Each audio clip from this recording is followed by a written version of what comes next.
Here we have another Ladder Legends subscriber replay analysis, this time from GooberJelly. The Reds are reversing against vamak, the Protoss player.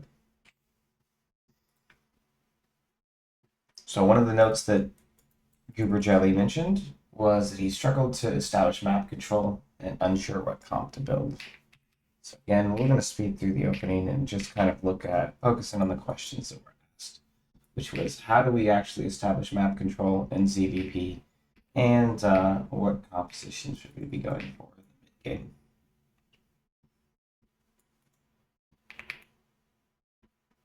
Okay. I've got to turn sound on.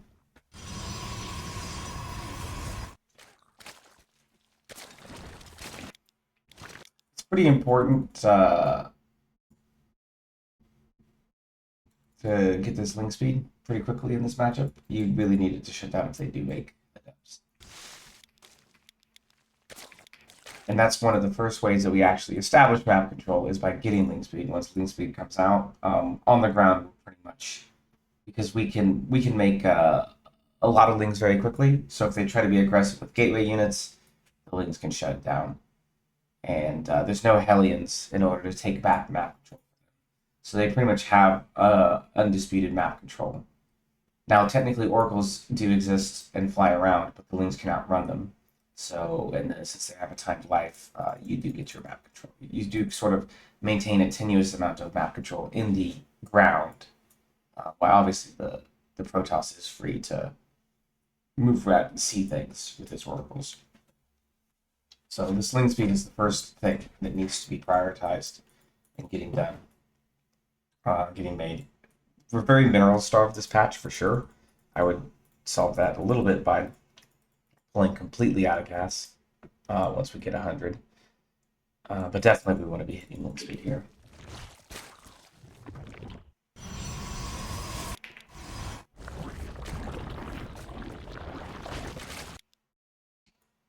We definitely have a bit too much in terms of this evolution chamber. We don't really need at this point. I think I would like to see these two buildings, this Rotorn and this evolution chamber, is probably okay, given that we haven't seen a third base. However, I'm not sure if we've seen it yet, but if we had more lings out with link speed, so really the first way that we're scouting is lings with link speed. And so instead of right here, when we have taken all of this, we could be making a few extra lings, probably 6 to 7, 8, 9, somewhere around there, 10 lings. And those lings can, spread themselves out here, spread themselves out here, patrol here, and then like on the front they can sort of come up and they can poke the wall, see what's there, and if they did, they would see that the Stargate is building and it's building a void ray. This void ray would trigger you. The overlords need to come back. All your overlords need to come back because otherwise they're just sitting ducks. You probably want to eventually get spore crawlers. You don't need to get them immediately, but the oracles could be on the way. You can keep poking this Stargate to see if there is going to be an oracle making. But then ultimately what this first Stargate unit tells you is that you should feel very free to be droning straight to 55 and get something like 4 gases. So we'd like to as soon as we see this Stargate, we want to prioritize droning to 55 drones, and before we consider making any more units. If we don't see a second Stargate unit, then we can start to morph a bunch of roaches defensively while we continue to see what's going on, because at that point we'll worry about some sort of like charge log follow-up with archons or something else like that. Since the Stargate is in the wall, we can keep checking it to see if he's going something like two base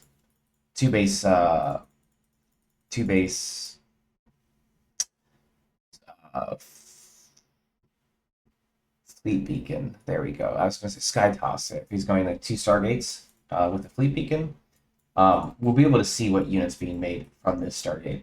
So we'll be able to note that he's still making units. So typically, if they don't have a Stargate in the wall, we're a little bit more worried about them going for 2 base Stargate. But anything else, everything that's not 2 base Stargate can be just held with with a bunch of roaches. So in this case, if we just keep poking and seeing here, this is where all the information that we really need for the that plus, whether or not he's taking a third base. If he's not taking a third base and he's not making a unit, we know we can just hold down the roach key. If he makes more Stargate units, we can start droning a bit more. But we want to still keep a tab on how many Stargate units he makes, because obviously when he starts cutting Stargate units, that means he's probably gearing up his attack.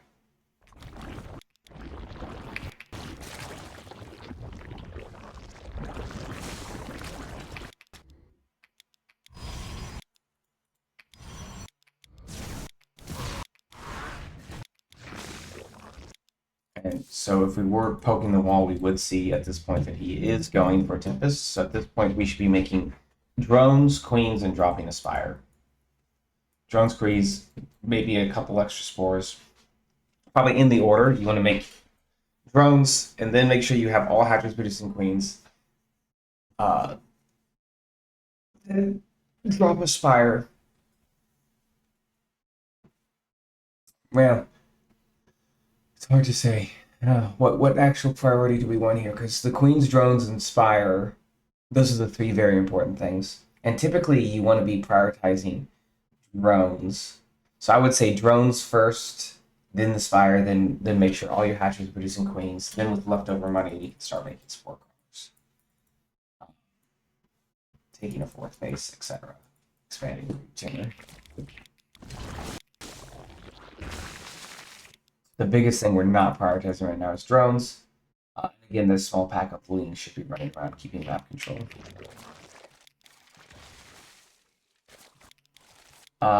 At this point, we could really just go for a max out. Like once the spire finishes, we have like 66 drones, or we can have, we can make more drones. You can go up to once you know he's doing sky dogs, you can go up to like 90 drones. You can take 5 bases.